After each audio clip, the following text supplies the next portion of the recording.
जमलेल्या माझ्या सर्व तरुणांनो आणि तरुणींनो,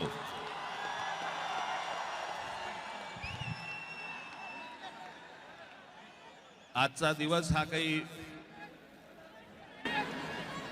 भाषण करण्याचा दिवस नव्हे. तुम्ही जे आंदोलन अख्ख्या देशभर पेटवलं आणि पेटवलेल्या ज्या आंदोलनाला यश आलं त्याचा उत्साह साजरा करण्यासाठी म्हणून तुम्ही सर्वजण इकडे हजर झालेले आहात.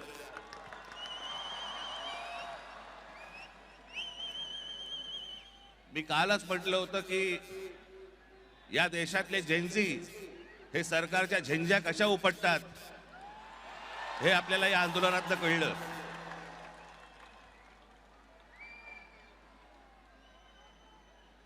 परंतु आज मी एक अत्यंत इथे आपल्याला महत्वाची गोष्ट नमूद करणं गरजेचं आहे, आवश्यक आहे.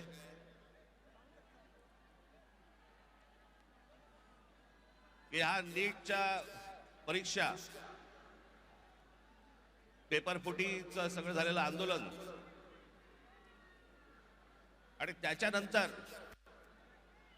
आपल्या देशभरातल्या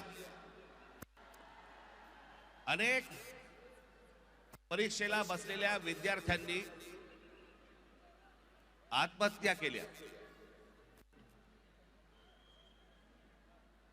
मी आता त्यांची फक्त कुठे रे कागद नावं वाचून दाखवणार आहे. प्रदीप मेघवाल राजस्थान, ऋतिक मिश्रा उत्तर प्रदेश, सिद्धार्थ हेगडे गोवा, भाग्यश्री कर्नाटक, अंशिका पांडे दिल्ली, उमेश माळी राजस्थान, रेणू मीना राजस्थान, रिया कुमार थापा उत्तराखंड, शिवानी यादव उत्तर प्रदेश,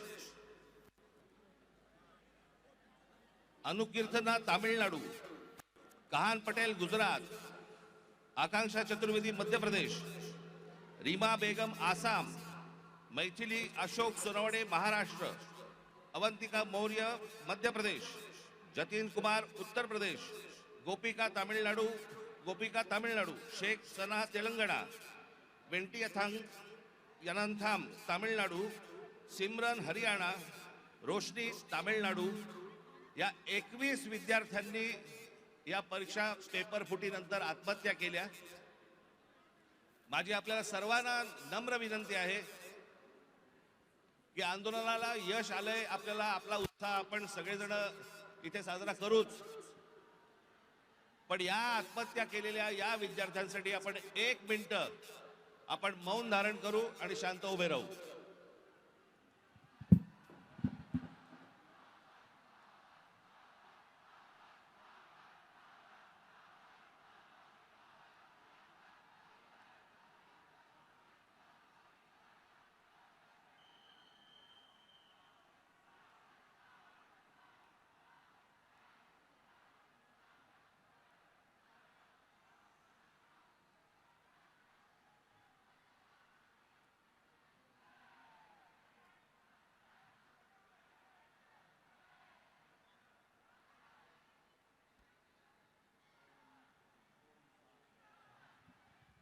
धन्यवाद. मी उद्धव ठाकरे यांना विनंती करतो की त्यांनी आपल्याला सर्वांना संबोधावे.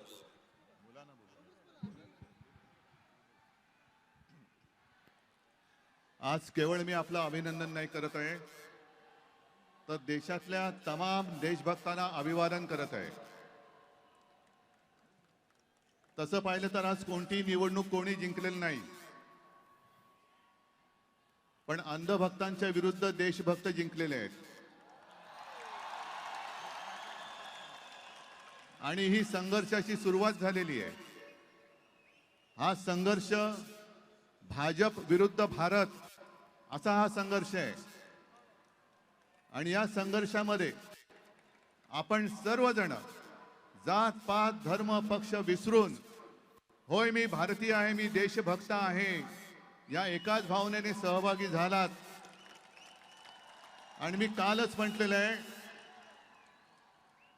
की एका झुरळाने हुकुमशहाला नमवलेलं आहे. हा खरा विष्णूचा अवतार आहे. हा खरा विष्णूचा अवतार आहे. आणि मला मोदीजींना सांगायचंय की मोदीजी, की आता तरी देशाकडे लक्ष द्या. हे तुमचे मंत्री त्यांचं काम सोडून पक्ष फोडण्यामध्ये बिझी आहेत. त्यांना म्हणा आता देशाचं काम करा. कारण अर्थमंत्री आपल्या निर्मलाबाई घसरत्या रुपयाबद्दल बोलत नाहीत, महागाईबद्दल बोलत नाहीत, पण पेपर फुटीचे फायदे समजून सांगतायत. राजनाथ संरक्षण मंत्री देशाच्या संरक्षणाची बोंब, पण धर्मेंद्र प्रधानच्या संरक्षणासाठी पुढे आलेले. आपले खड्डा मंत्री नाही, रस्ता मंत्री, ते इथेनॉल वरती बोलतायत. हा पुढचा विषय नक्की आहे. इथेनॉल वरती बोलतायत ते. आणि मोदींना मला सांगायचंय की तुम्हाला तुमच्या लाडक्या धर्मेंद्रला मंत्रिमंडळातून काढताना किती यातना झाल्या, त्याही पेक्षा जास्त यातना हे आता आपण ज्यांना श्रद्धांजली वाहिली त्या मुलांच्या कुटुंबियांना, त्या मुलांनी जेव्हा जीव दिला तेव्हा झाल्या आहेत. या यातना आम्ही विसरू शकत नाही, विसरणार नाही. फक्त एकच विषय की ठिणगी आता पडले, देशभर वणवा पेटलेला आहे. लगेच आम्हाला विचारतात काय हो निवडणुकीला 3 वर्ष आहेत, निवडणुका